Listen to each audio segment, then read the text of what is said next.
National high وے پر جو ساہیوال کا واقعہ ہوا، کل RCD ہائی وے پر بھی ایک واقعہ ہوا، اس میں 27 بلوچ زندہ جل کے مرے ہیں۔ وہ کس کی غفلت کی وجہ سے ہوا ہے؟ کون ہے ان معصوم لوگوں کا قاتل؟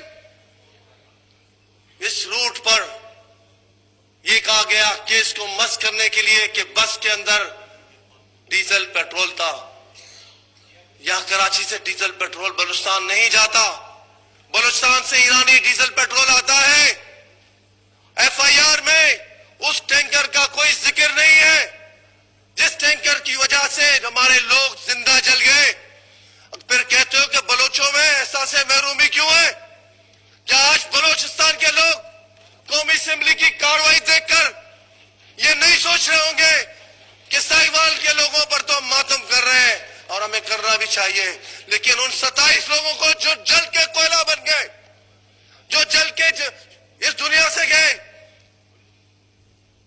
ان کی لاشوں کو ایمبولنس کے ذریعے بھیجا گیا، تو ہم ان کو کیا میسج دے رہے ہیں؟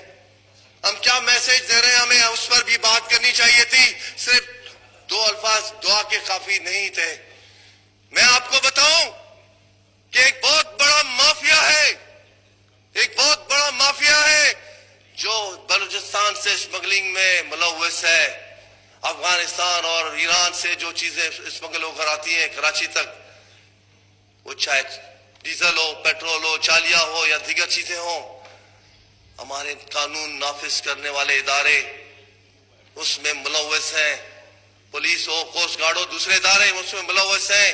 روزانہ کروڑوں روپے کی دیہڑیاں لگتی ہیں، وہ پسندیدہ ترین پوسٹنگز ہیں۔